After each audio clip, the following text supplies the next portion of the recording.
Bien, on se retrouve maintenant pour parler de slow tourisme. On a abordé un tout petit peu, hein, mais vraiment un poil, cette question à propos des nouvelles excursions il y a quelques instants, avec ces problématiques de prise en compte du milieu, de l'environnement, des hommes et des femmes de ces milieux sur lesquels les croisiéristes vont se rendre à l'occasion de ce redémarrage dès qu'il sera possible. Vous savez que la région mène depuis longtemps des actions pour développer l'écotourisme, mais aussi aller contre cette idée reçue que la région sud, c'est une région, un territoire avec un tourisme uniquement balnéaire. Cela alors que sa richesse, hein, ces sites nous disent tout le contraire. On va rentrer dans le détail pour vous démontrer que ce slow tourisme, il constitue un véritable axe de développement en parfaite adéquation avec les nouveaux impératifs liés à la crise sanitaire. Vous l'avez vu dans la conférence précédente, on a abordé cette notion de réduction du nombre de passagers dans les groupes, avec des groupes qui seront beaucoup plus petits maintenant pour répondre à ces enjeux liés à la crise sanitaire. Donc, cette nouvelle façon, finalement, de faire du tourisme ici en région sud pour les croisiéristes qui vont arriver dans l'ensemble des ports de la région, que ce soit à Cannes, à Toulon et à Marseille. Alors, pour aborder cette question, nos experts sont cet après-midi Christine Garotta, qui est chargée de mission tourisme, référente écotourisme et innovation à la région sud, Laure Reynaud, qui est animatrice du contrat de filière régionale écotourisme, qui est avec nous, Émilie André, qui est chargée de mission ingénierie, coordinatrice filière vélo, pôle ingénierie et territoire pour Vaucluse Provence Attractivité, c'est un titre très long, et puis Julien Auré, qui est chef du service communication ingénierie du CRT Provence, le comité régional du tourisme Provence-Alpes-Côte d'Azur. Et bien sûr, vous le savez, hein, c'est l'habitude maintenant, vos questions, vous pouvez les formuler sur le chat, sur la partie droite de l'écran, et Elsa Basset nous les formulera de façon orale. Merci à tous les quatre d'être avec nous. Merci à toutes celles et à tous ceux qui sont avec nous derrière leur écran. Près de 300 participants hein, sur ce e-workshop tourisme croisière région sud. On démarre avec vous, Julien Auré. Merci d'être avec nous. Bonjour. Moi, j'ai envie de vous demander d'abord, pour commencer, une définition du slow tourisme. En préparant ce rendez-vous, vous m'avez dit que c'est un mouvement qui vient d'Italie. Et en gros, l'idée, c'est reprendre le temps de faire du tourisme, se reconnecter avec le milieu, c'est ça ? Alors, en fait, exactement, déjà, merci. Merci pour cette introduction et merci pour ces éléments. En fait, c'est le mouvement slow qui est vraiment issu de l'italien. Ce n'est pas le slow tourisme en tant que tel au départ, et plus particulièrement le slow food.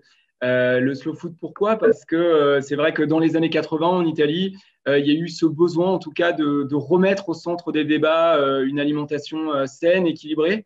Et ce mouvement qui était parti d'Italie aujourd'hui est plutôt international. Il est présent, je crois, à peu près dans 160 pays aujourd'hui dans le monde. Donc, on en entend beaucoup parler. Et un peu à l'image du développement durable, c'est une notion qui a commencé à se décliner dans plusieurs secteurs. Et le tourisme n'a pas échappé à la règle. Et c'est vrai que quand on parle de slow tourisme ou de slow travel, il y a trois composantes principales qui sont importantes.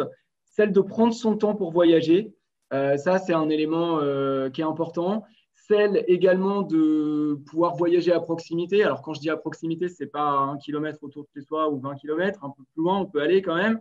Et puis, la dernière notion qui est assez importante, c'est d'utiliser des moyens de transport qui sont moins polluants.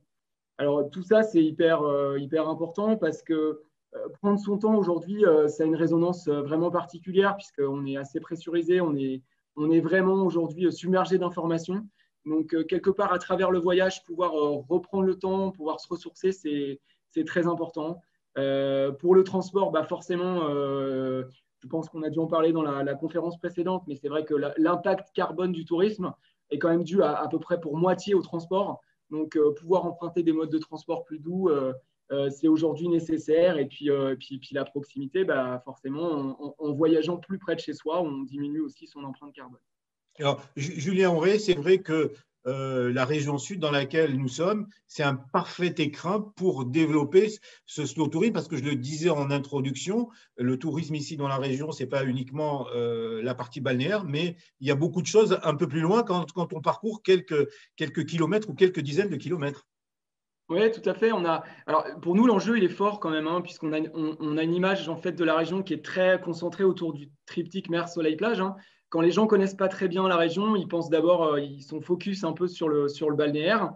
Et c'est vrai que quand on discute un petit peu, quand on voit sur différentes opérations, hein, de toute façon, nous, en tant que CRT, notamment sur les salons qu'on avait l'habitude de faire, les gens sont loin d'imaginer tout le potentiel nature, tout ce qu'il est possible de faire aussi dans la région en connexion justement avec la nature. Par exemple, le fait qu'on ait 9 parcs naturels régionaux et 4 parcs nationaux aujourd'hui, les gens sont souvent surpris parce que ce n'est pas forcément ce qui leur vient à l'esprit. Mais par contre, quand on leur évoque les noms de ces parcs, c'est des noms qui sont évocateurs. Quand on parle du Verdon, quand on parle du Luberon, quand on parle du Mercantour, quand on parle des Calanques, ça parle aux gens. Et ça, c'est une force pour nous. Alors, vous avez développé au sein de la région un contrat de filière écotourisme. C'est ça, pour arriver à faire fonctionner tout ça dans la région avec ce tourisme respectueux de l'environnement, c'est ça? Alors, c'est la région qui a impulsé ces contrats, ce n'est pas le CRT. C'est la région qui a impulsé ce contrat de filière écotourisme et puis d'autres contrats, hein, comme le filière vélo, on va en parler après. Oui. Nous, on est le maillon en fait, destiné à la promotion de ces filières en tant que CRT. Et Alors, oui. Allez-y, poursuivez. Non, ce que je voulais dire, c'est que pour promouvoir ces filières, ce qui est important, pour être crédible notamment, c'est de garantir la promesse client. Voilà. Et pour garantir cette promesse client, on va forcément s'appuyer sur une offre qu'on considère comme étant qualifiée. Je pense notamment, mais tout à l'heure, ça va être, j'imagine, un peu détaillé par les autres intervenants, mais pouvoir s'appuyer quand on parle d'écotourisme sur des marques comme Esprit Parc National dans les parcs nationaux ou Valeurs Parc Naturel Régional dans une logique écotouristique, ou s'appuyer sur la marque Accueil Vélo pour promouvoir le vélo, c'est un socle de base qui est très important et qui doit servir notamment aux personnes qui veulent distribuer des produits dans ce sens. On va en parler dans quelques instants avec nos autres invités spécialisés notamment sur la filière vélo. On l'a un petit peu abordé dans le rendez-vous précédent, Julien Auré, avec ces groupes qui désormais vont être beaucoup plus réduits. Dans le cadre de cette démarche de tourisme responsable, d'écotourisme, il va falloir développer, et c'est important, une meilleure répartition des flux sur le territoire. La fréquentation des sites touristiques aussi va être directement impactée. C'est un travail que vous faites, vous, au sein du CRT. Hein. Alors, on y contribue. On est plusieurs acteurs, en fait, à y contribuer. Hein. En fait, cet été, c'est un sujet qui est revenu vraiment au cœur des débats. On a eu des sites, notamment des sites naturels, qui ont été particulièrement pressurisés. Beaucoup d'articles aussi dans les médias régionaux et locaux pour le signaler. Je pense aux ocres dans le Luberon, je pense au Verdon, je pense aux Calanques. Beaucoup d'articles là-dessus pour dire qu'effectivement, on a eu à certains moments une surfréquentation. Donc, il y a pas mal de choses qui sont menées. La région a lancé un challenge sur les flux touristiques pour mieux les gérer. Tout à l'heure, on en parlera peut-être. Il y a eu également l'Agence régionale pour l'environnement qui est en train de mener une réflexion là-dessus. Et puis, c'est vrai que nous, au niveau du CRT, on a noué un partenariat avec Waze. Donc, Waze, l'application que tout le monde connaît, qui est l'application pour se rendre d'un endroit à l'autre en voiture notamment. Et avec Waze, on a essayé de voir comment on pouvait réorienter en fait les flux touristiques qui étaient initialement destinés à des sites potentiellement saturés. En gros, pour vous donner un exemple assez précis, on a fait une expérimentation cet été sur l'entrée du sentier Blanc-Martel, qui est un des sentiers les plus fréquentés qui se situe dans le Verdon. Et avec le parc naturel régional du Verdon, on a travaillé ensemble pour inciter, en fait, via l'application Waze, les utilisateurs à aller se garer sur les parkings relais qui sont situés en amont du sentier, parce qu'on s'était aperçu assez rapidement qu'aux abords du démarrage du sentier, il y avait des gros problèmes de stationnement anarchique. Et donc, par différents moyens publicitaires via l'application Waze, on les a incités à aller emprunter ces parkings relais. Voilà un exemple très concret de ce que l'on peut faire. Christine Garotin, on va se retourner vers vous. Je rappelle que vous êtes chargée de mission tourisme, référente écotourisme et innovation à la région sud. Pouvez-nous rappeler l'importance de l'écotourisme dans notre région ? Alors, effectivement, la région sud, Provence-Alpes-Côte d'Azur, peut légitimement revendiquer un leadership national, voire européen, sur l'écotourisme. Parce que au niveau du territoire, Julien l'a dit, il y a 13 parcs naturels, ce qui représente 44% du territoire. C'est pas mal. Et en fait, c'est 60%, plus de la moitié du territoire régional qui est un espace naturel protégé. Donc, on est loin effectivement d'être juste une région de littoral. Ça, c'est pour le territoire. Le deuxième point, c'est les professionnels. Julien l'a évoqué, Laure le développera, mais on a plus de 500 entreprises qui ont un label dans un parc, soit régional, soit national. Donc, une garantie de sécurité.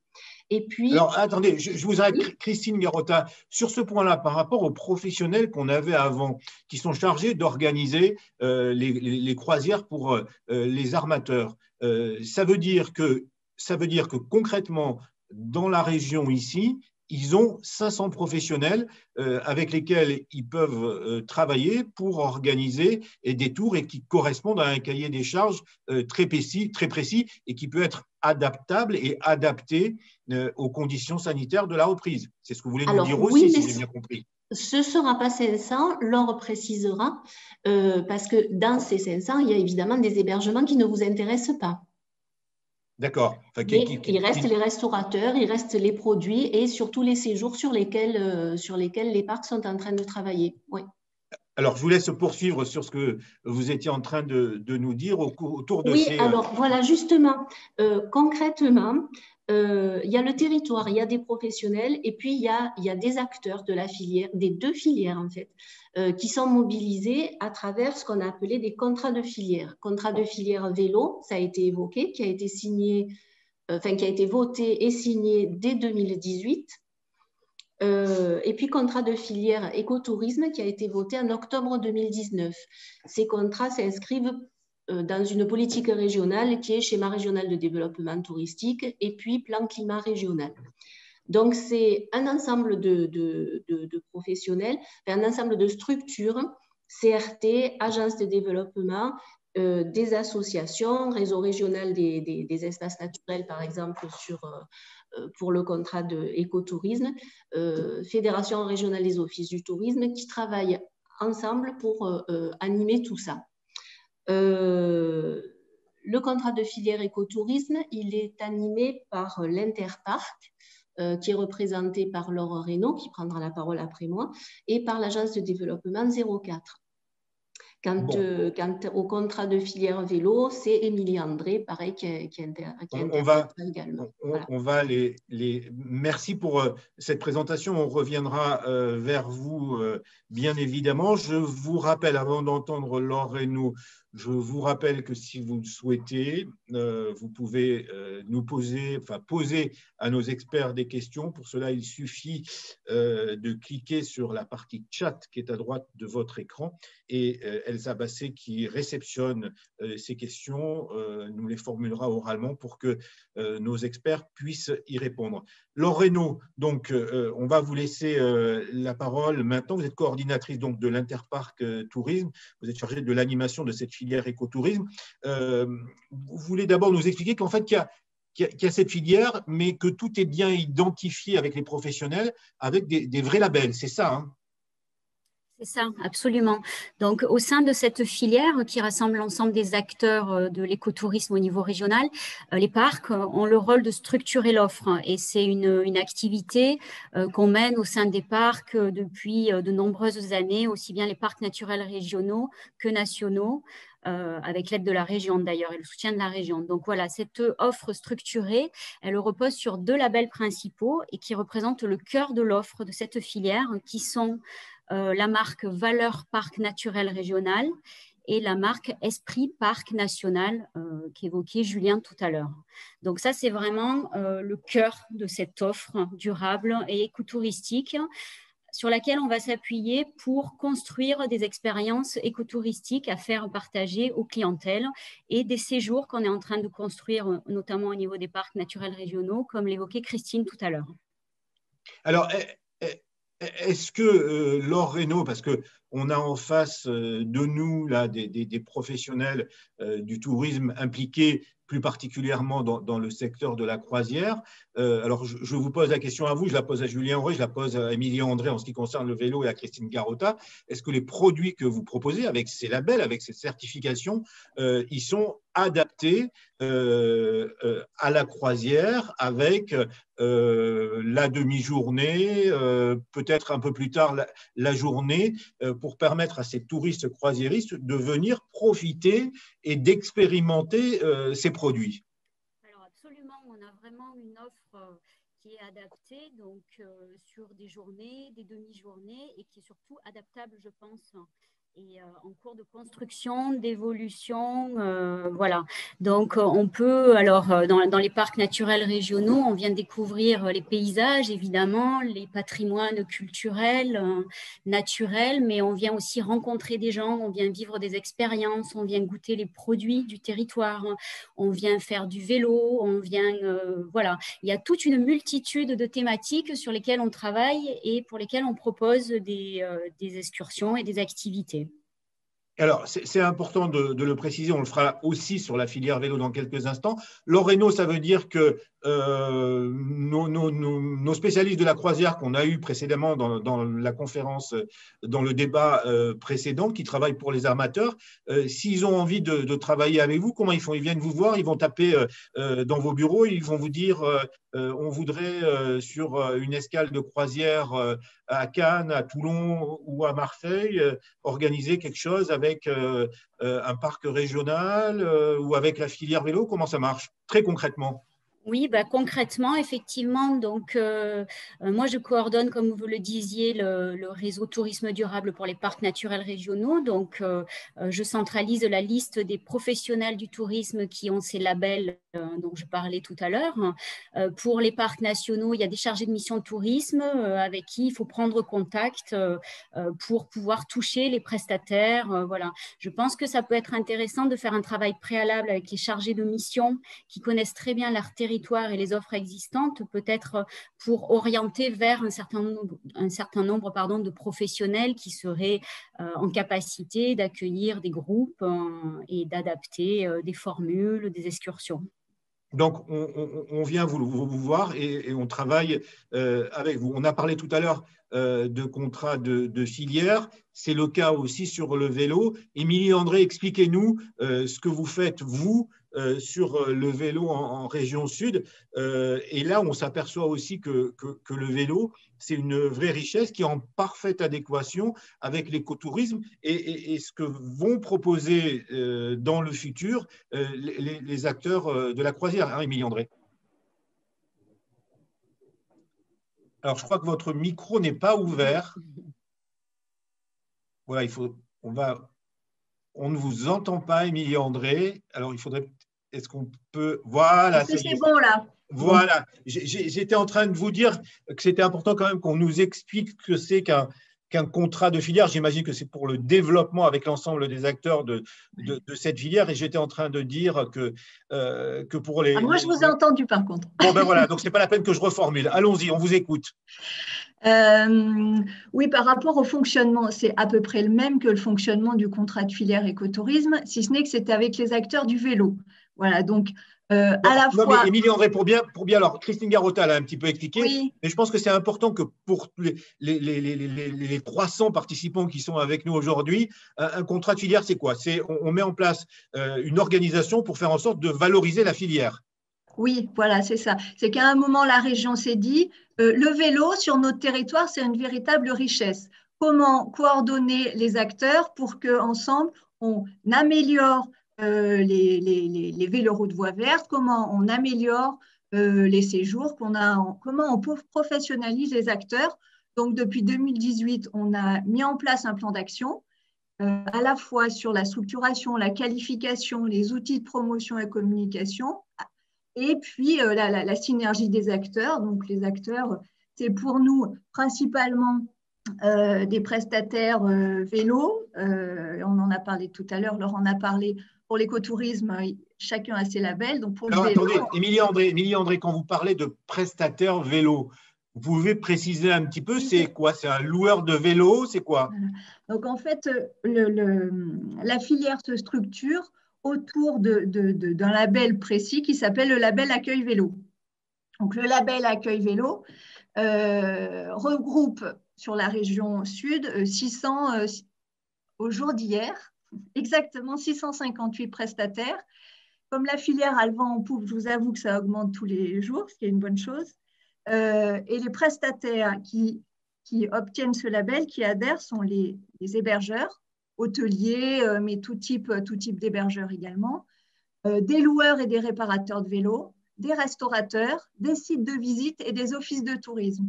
Donc, avec ce panel-là, on a l'ensemble de la chaîne du vélo qui est concernée. Vous voyez, du réparateur jusqu'à la vente de séjour par les offices de tourisme ou les agences de voyage réceptives. Alors, même question que pour Laure Reynaud tout à l'heure.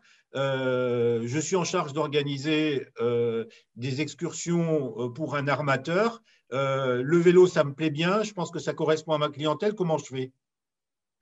Un petit peu la même démarche. Moi, j'aimerais vous dire qu'il faudrait effectivement essayer de construire au préalable quelque chose et avoir une approche un peu plus collective, parce que pour l'instant, moi, j'ai écouté la conférence qui vient de se passer. Du coup, ça m'a permis de voir comment les similitudes qu'il pouvait y avoir entre la filière croisière ou les besoins ou les complémentarités qu'il pouvait y avoir. Ce que j'ai compris, c'est que la clientèle était très variée en termes d'âge et de nationalité. C'est le cas pour la pratique du vélo.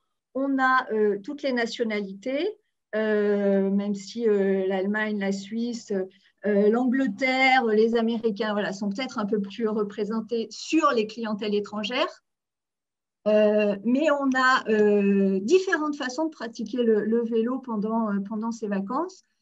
C'est-à-dire, expliquez-nous sur une journée, avec, on va prendre l'exemple, on va faire très simple, un bateau qui arrive à Toulon. Qu'est-ce que l'armateur peut proposer avec vous à ses clients sur une journée? Le bateau arrive le matin dans le port de Toulon à 8 heures, il doit repartir à 18 heures. Qu'est-ce que vous pouvez organiser, proposer concrètement? Concrètement, je crois que sur la phase 1, il y a beaucoup de choses à faire. La phase 1 dont parlait Stéphanie Rissel tout à l'heure, parce qu'elle parlait de petits groupes dès que les bateaux arrivent au port. On peut tout à fait imaginer, et c'est déjà le cas, que ce soit sur des croisiéristes ou sur de fluviales ou maritimes, à Port-Saint-Louis, à Marseille, ou à Avignon ou à Châteauneuf-du-Pape, il y a déjà des prestataires, des offices de tourisme, des agences de voyage qui proposent des excursions à la journée ou à la demi-journée pour faire en fait tout ce que vous voulez, soit du VTT électrique, soit visiter la ville, une découverte urbaine à vélo. Voilà, ça se fait. Vous avez toutes les pratiques possibles, VTT, assistance électrique, pas assistance électrique, loisirs balade sur une petite boucle. Voilà, tout est imaginable et se fait déjà au niveau des ports, qui sont concernés par les accès maritimes et fluvestres. Donc, ça veut dire que notre croisiériste, il va descendre du bateau avec un guide, un responsable, il va monter dans un bus, il va aller sur le site où le prestataire va lui faire récupérer le vélo, il va faire sa balade, éventuellement encadré, c'est important. Donc c'est du plein air, donc par rapport aux nouvelles contraintes sanitaires, on est complètement dedans. Ouais. Si c'est sur une durée plus longue, on peut s'arrêter pour faire un pique-nique, j'imagine. Tout à fait.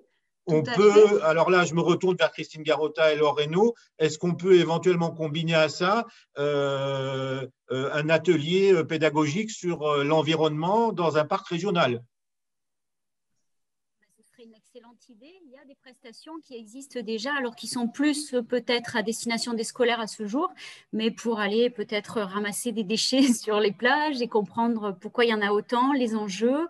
Il y a voilà, tout type d'atelier qu'on peut faire et adapter. C'est ce que je disais tout à l'heure. Je pense qu'il faut qu'on réfléchisse ensemble en rapprochant nos besoins et qu'on travaille ensemble à ce qui pourrait répondre aux attentes et avoir du sens aussi, parce que le sens de notre filière écotourisme, il est là.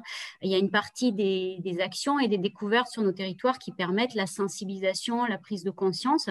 Après, on n'enlève pas le plaisir de la découverte, du bonheur d'être là. Voilà, il faut arriver à mixer ces différents enjeux, mais ça paraît essentiel aujourd'hui. Julien Auré, Christine Garotta pour intervenir si elle le souhaite aussi. C'est vrai que depuis une demi-heure, on vous écoute et on a le sentiment en tout cas que ce que vous proposez à travers les parcs naturels, à travers les différents prestataires qui sont labellisés, à travers vos contrats de filière, en tout cas aujourd'hui dans la nouvelle demande liée aux excursions concernant les croisiéristes, vous êtes pile poil dedans. Oui, on est dedans parce qu'on a les atouts pour le faire. C'est-à-dire que tout à l'heure, on en parlait, on a la chance sur la partie, on va dire, écotourisme, d'avoir des parcs aux noms évocateurs et puis d'avoir 60% du territoire, comme le disait tout à l'heure Christine, qui est donc dans cette ceinture verte, on va dire. On a aussi la chance d'avoir une offre qui s'est embellie. Tout à l'heure, Émilie l'a dit, la croissance des prestataires sur la partie vélo qui sont accueil vélo est vraiment importante. Donc, on voit que l'offre est en train de se structurer et de se diversifier. Ce qui est important, moi, je pense, en plus, c'est qu'aujourd'hui, on a des vitrines. On a mis en place, en tout cas au niveau du CRT, en lien avec tous les partenaires qui sont présents, grâce à l'impulsion de la région, mais aussi avec la collaboration des deux coordinatrices, Émilie et Laure, des sites dédiés pour traduire concrètement pour le client ce que c'est que l'écotourisme ou ce que c'est que le vélo. C'est-à-dire, en gros, pour la partie vélo, l'idée, c'est de lui proposer des circuits qui sont adaptés aux différentes pratiques, aux VTTistes, aux cyclosportifs, aux personnes qui viennent plutôt faire du vélo en famille ou les personnes qui recherchent l'itinérance. Donc, on propose des idées de circuits, on propose des spots incontournables à voir ou un petit peu insolites. Idem pour la partie écotourisme. L'idée, c'est qu'à travers nos sites, notre site dédié à l'écotourisme, on présente concrètement quelles sont les expériences qu'on peut découvrir. Partir en calèche dans les ocres du Luberon, dans des sentiers un petit peu hors des sentiers battus avec un prestataire qui fait partager un peu ses savoir-faire, c'est hyper important. Par contre, je pense que ce qui est important pour les personnes qui souhaitent organiser des excursions de ce type-là, il y a plusieurs éléments qui sont cruciaux. Je suis désolé. Alors voilà, allez-y parce que je pense que, allez-y Julien Auré, parce que je pense que c'est ce qu'attendent aussi les professionnels qui sont avec nous aujourd'hui, c'est que vous leur donniez un petit peu les clés pour pouvoir travailler avec vous. Allez-y. Alors, c'est une problématique qu'on connaît bien parce que j'ai eu l'occasion de travailler avec le Club Croisière et puis Costa Croisière justement sur la proposition d'une offre responsable justement aux croisiéristes l'an dernier avec un groupe d'étudiants de l'ESCAET. Donc, c'était hyper intéressant de voir aussi les besoins des croisiéristes, donc on connaît un petit peu. Ce qui se passe, c'est qu'aujourd'hui, je pense que c'est important de faire confiance aux labels. Les labels qu'on a cités juste avant, pour moi, c'est un point d'entrée qui est très important parce qu'ils garantissent la promesse client. Pour moi, c'est le premier prérequis. Le deuxième, c'est que ça va être difficile, en particulier sur l'écotourisme, d'aller proposer ces excursions à des groupes de plus de 25 personnes, 30 personnes. Pourquoi? Pour deux raisons. Un, pour des raisons d'impact sur le milieu. Et deuxièmement, pour une raison de facilitation des échanges. Faire de l'écotourisme ou même du vélo, c'est quand même basé beaucoup sur l'échange. Pour permettre l'échange, il ne faut pas qu'on soit 50. Alors, ça veut dire, je vais vous laisser continuer. Voilà, la bonne taille, c'est quoi pour pratiquer l'écotourisme, pour le vélo, pour aller découvrir la nature dans un parc régional? La bonne taille, c'est quoi? C'est des groupes, tout à l'heure, comme on le disait, avec Stéphanie Rissel ou avec Sami Esdin ou avec Mathilde Simanski. C'est quoi, 10, 12, maxi? Ouais, j'allais dire 10, 15. Alors, après, on a conscience de la difficulté. Les coûts d'organisation sont parfois les mêmes pour 30 ou 50. Effectivement, la marge, elle va se faire sur la taille du bus pour acheminer jusqu'à l'excursion et tout. On en a conscience. Et je pense que ça passe par là aujourd'hui.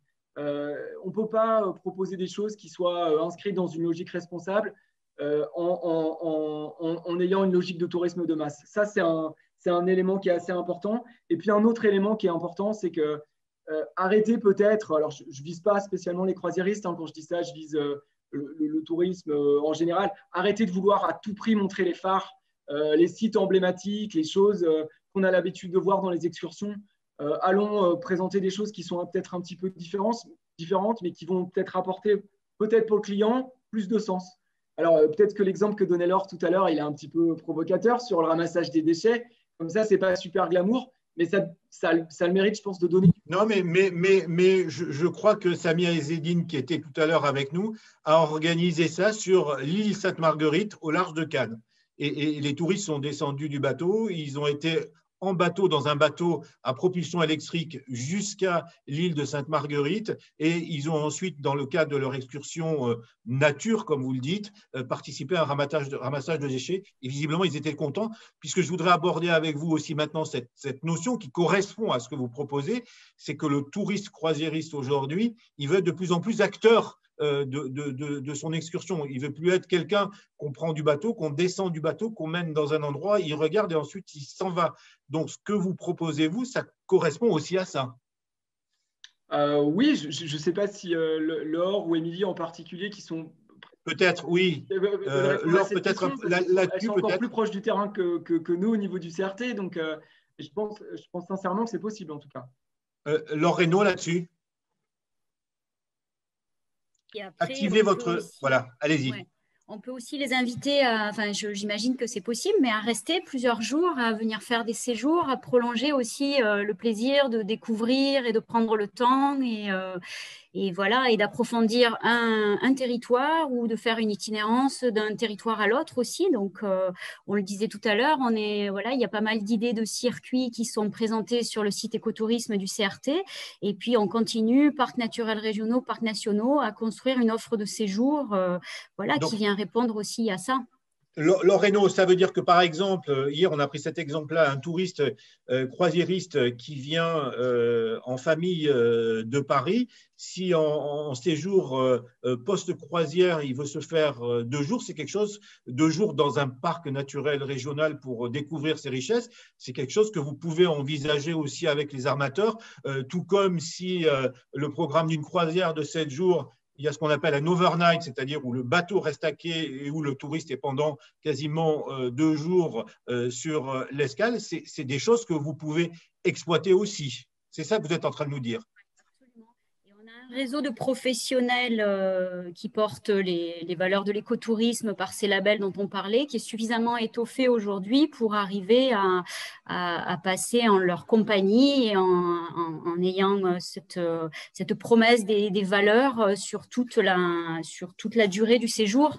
On a des hébergeurs, on a des accompagnateurs, des restaurateurs, on a des sites de découverte, des produits agricoles et de terroirs qui portent ces marques aussi. Donc, voilà, d'un saut de puce à l'autre, on peut vraiment rester dans ces valeurs de l'écotourisme et découvrir. Je vous pose la question à tous les 4. Est-ce que vous avez le sentiment que les professionnels certifiés avec lesquels vous travaillez, alors peut-être que Christine Garotin pourra répondre ou quelqu'un d'autre, est-ce que vous avez le sentiment qu'ils ont envie d'accueillir des croisiéristes? C'est la question qui tue, mais je vous la pose quand même. Non, je dirais oui dans la mesure vous diriez. Ce que disait Julien Auré, c'est-à-dire arriver par petits groupes. Et puis, pour compléter l'exemple que disait Julien lorsqu'il parlait des sites très fréquentés, comme par exemple Roussillon, le Sentier des Ocres, et du coup, proposer des balades en calèche,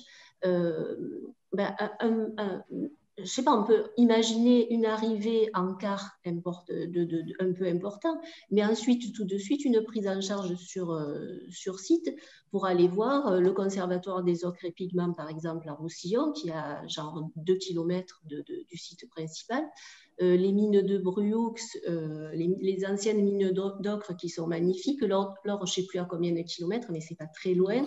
Donc, après, on peut décliner par petits groupes. Et peut-être que du coup économiquement c'est plus intéressant, mais ça reste quand même, c'est pas 30 personnes qui sont déversées et ça reste quelque chose de très attractif et comment dire, de vraiment très personnalisé du coup humain. Et je pense, alors, vous avez prononcé deux mots importants, humain et personnalisé. Et je crois, au vu de ce qu'on a entendu tout à l'heure sur la conférence sur les excursions, qu'une fois de plus, je me répète, mais ça correspond à la demande grandissante qui va y avoir si le coût est supportable par l'armateur et s'il y a là une logique économique qui tient pour l'ensemble des prestataires. Émilie, André, les prestataires que vous avez sur le vélo, sur la bicyclette, ils sont prêts à accueillir des croisiéristes aussi et travailler sur des projets avec les armateurs? Ils sont prêts, ils le font déjà en partie. Sur le tourisme fluvial, sur le Oui, fluvial. Oui, ils le font déjà en partie. Il y a soit la question des petits groupes qui peuvent se prendre dès les ports, les haltes, mais il y a aussi le transport en bus qui est possible pour aller un peu plus loin, pour visiter d'autres choses, sachant que le vélo, c'est quand même c'est quand même un moyen pour visiter le reste. Voilà, on fait du vélo pour faire du vélo parce qu'on a envie, mais c'est un moyen pour découvrir le territoire. Donc, les gens seront aussi acteurs de leur séjour parce que, comme les croisiéristes, on utilise le même vocable. L'objectif, c'est de leur permettre d'avoir une expérience sur notre territoire, de le goûter, de l'expérimenter au sens large. Et l'intérêt en région sud, c'est, par rapport à d'autres régions, c'est qu'il fait beau globalement, c'est-à-dire que pour le vélo en tout cas, on peut le pratiquer presque à l'année. C'est pas rien. C'est pas rien de pouvoir pratiquer à l'année. C'est important.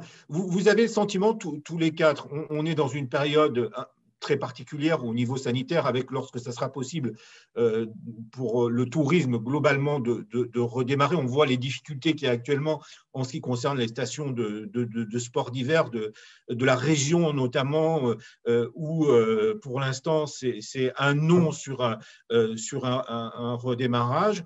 Vous avez là aussi le sentiment que les professionnels labellisés, certifiés dont vous avez parlé, ils sont prêts à assumer cette responsabilité au niveau du respect du protocole et, comme on le disait tout à l'heure, du respect de cette bulle sanitaire qui doit y avoir du moment où le croisiériste descend du bateau jusqu'au moment où il remonte après son excursion. Ça veut dire des investissements, des impératifs, peut-être des modifications de programme. Vos professionnels, ils sont prêts à aller dans ce sens-là? Ah oui, ils sont prêts à aller dans ce sens-là. D'autant que globalement, on sait, les professionnels qui sont rentrés dans des démarches de labellisation, certification, c'est des vrais pros. Voilà, ils sont conscients, ils connaissent leur clientèle, ils connaissent les besoins, donc ils sont obligés d'adapter leur offre en fonction des diverses évolutions. Et l'évolution actuelle, cette pandémie, elle doit être prise en compte et elle est prise en compte.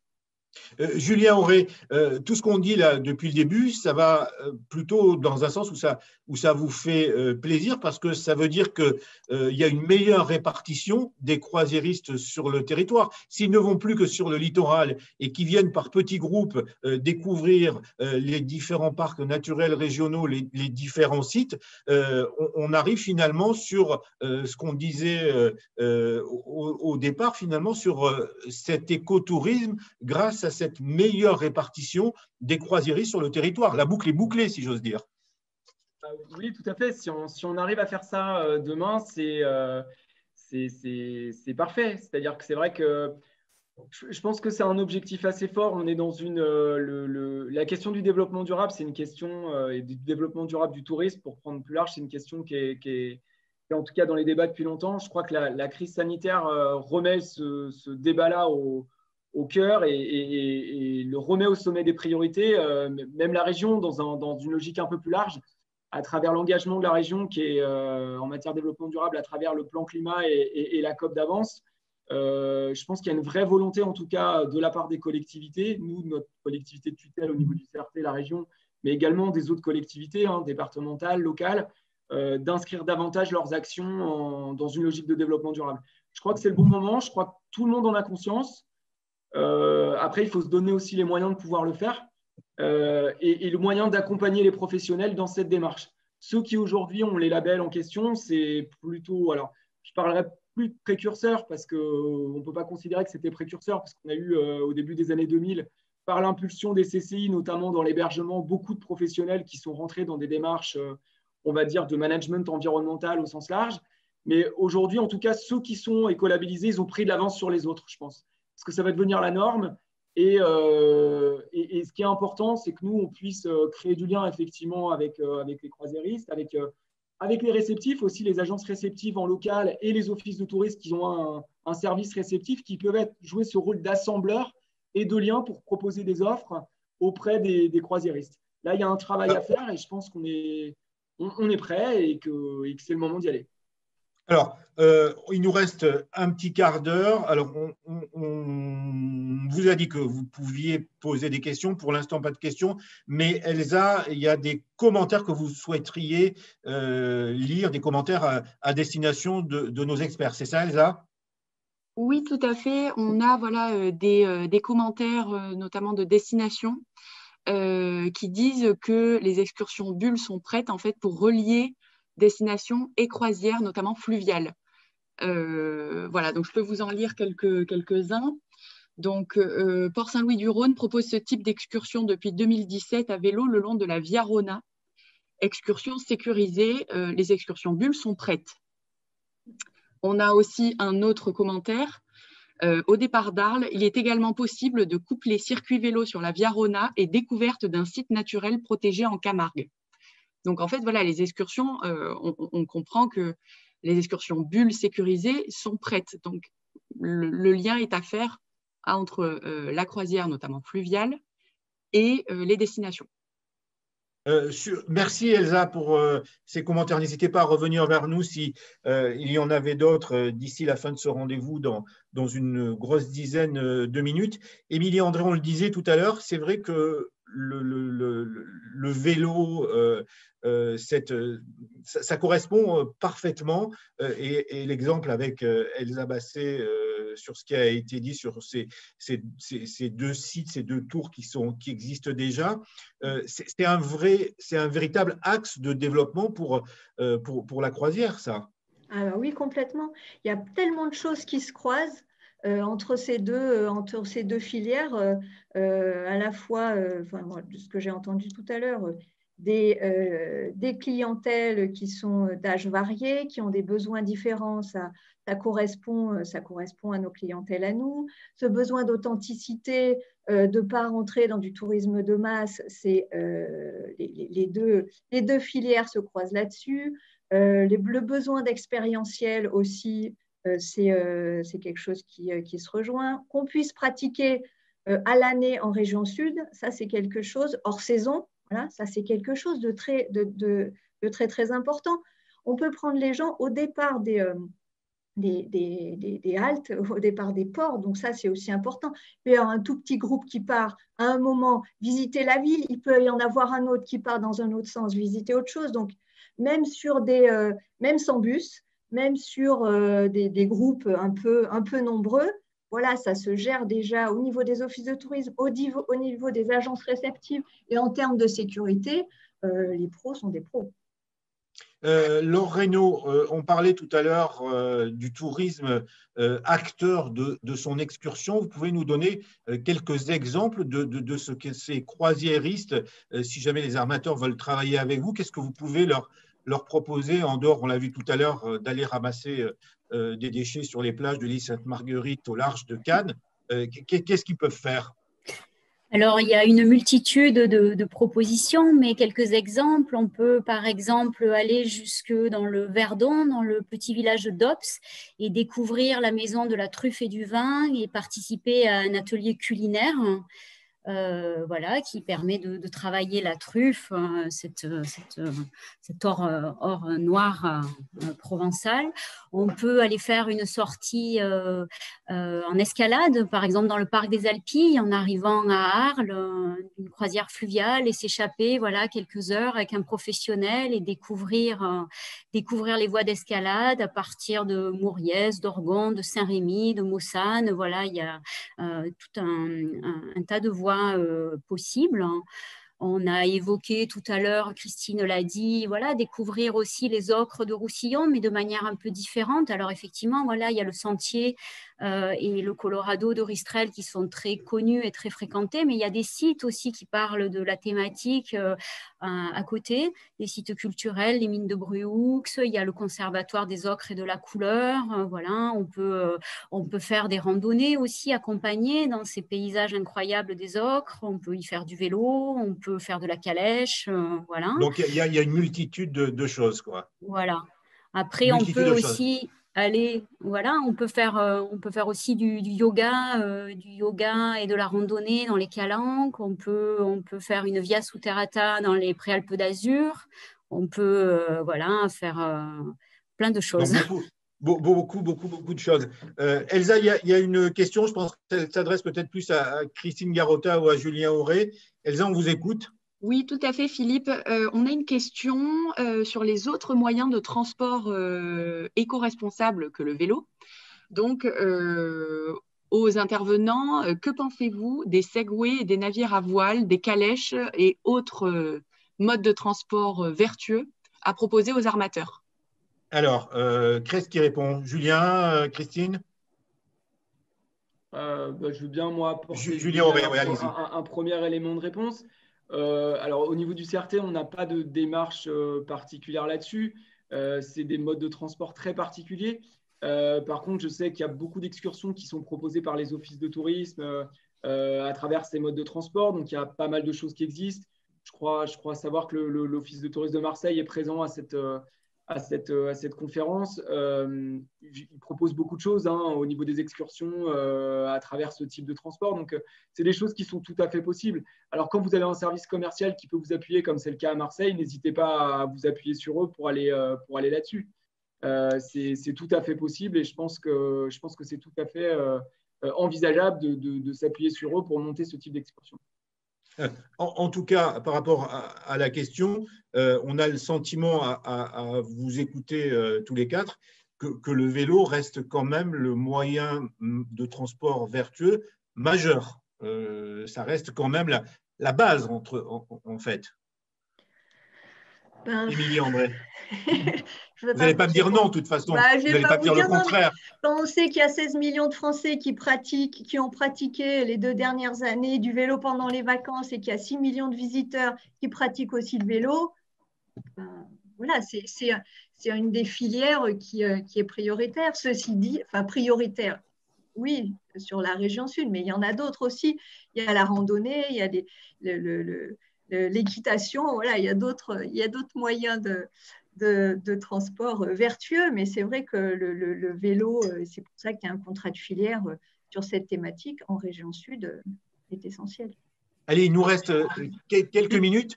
Voilà, je ne veux pas me faire l'avocat du diable. Quand on vous écoute, on a le sentiment qu'il y a plein de possibilités de propositions d'excursions éco-responsables, éco-touristiques à mettre en place auprès des armateurs. Pourquoi ça n'a pas été fait jusqu'à présent? Pourquoi il n'y en a pas beaucoup sur les propositions qui sont faites par les grandes compagnies lorsque les bateaux arrivent à Marseille, à Toulon ou à Cannes? Je pense parce que la demande n'est peut-être pas aussi forte qu'elle est depuis 2-3 ans et je pense qu'elle est en train de s'accélérer avec le contexte actuel. Enfin, très sincèrement, je pense qu'aujourd'hui, il y a des choses aussi qui sont en train de se passer qui font que il nous faut parfois peut-être des crises comme celle qu'on vit aujourd'hui pour accélérer les choses.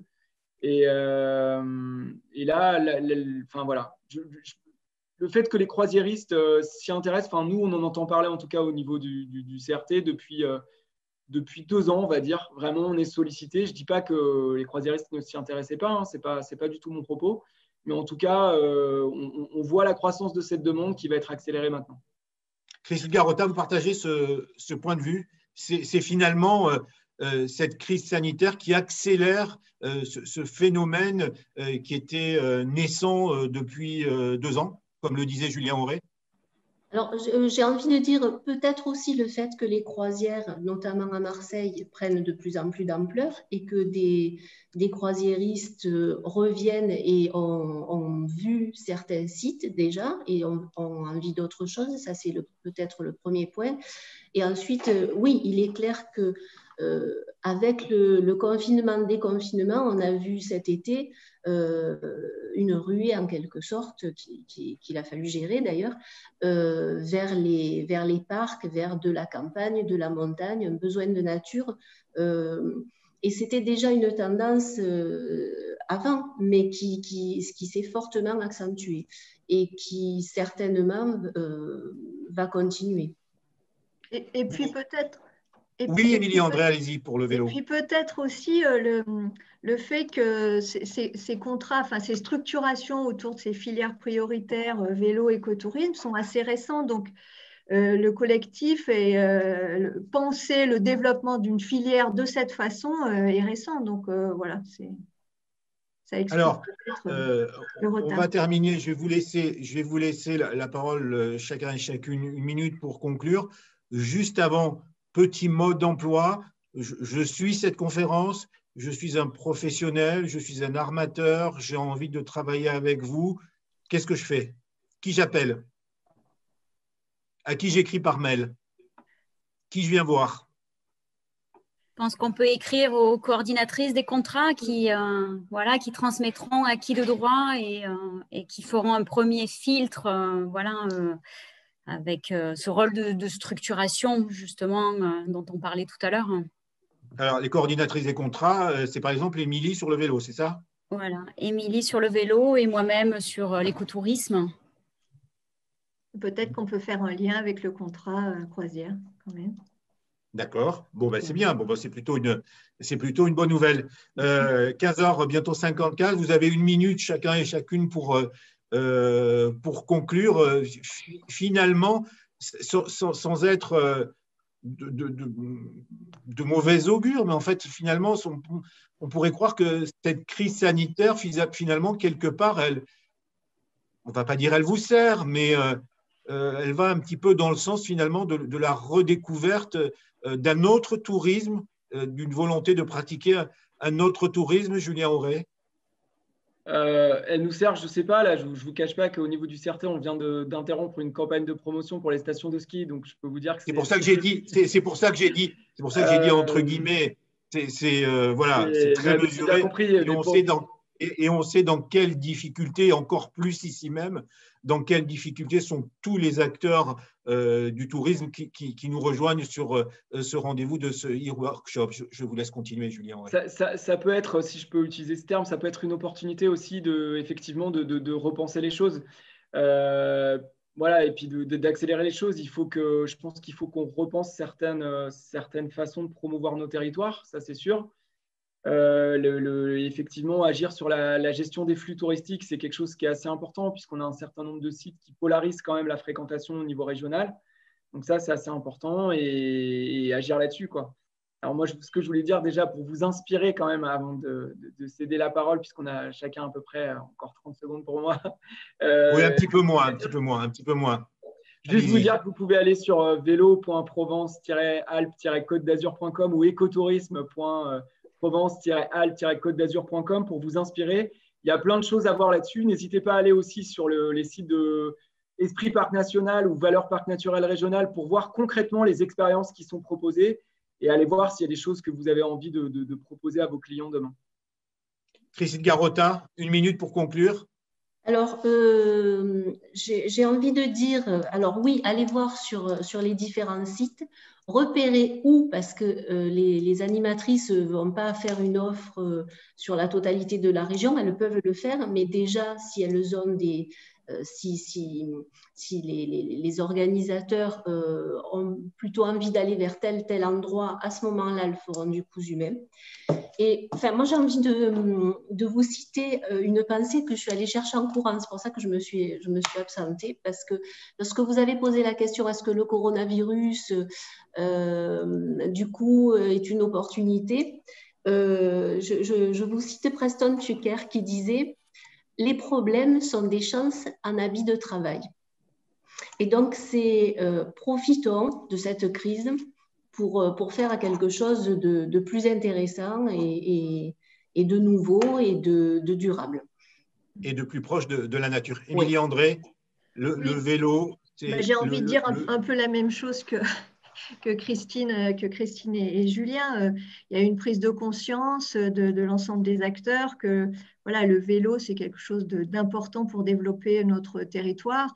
Et les confinements successifs nous ont permis finalement de renforcer le réseau, professionnaliser les acteurs à travers des temps de formation, à travers des temps de construction pour les aider sur monter des séjours touristiques, voilà un certain nombre de divers sujets. Donc, et puis, on le voit à travers l'augmentation du nombre de labellisés que le vélo, effectivement, ça permet dans ces temps un peu compliqués de développer peut-être une offre et de la diversifier pour certains.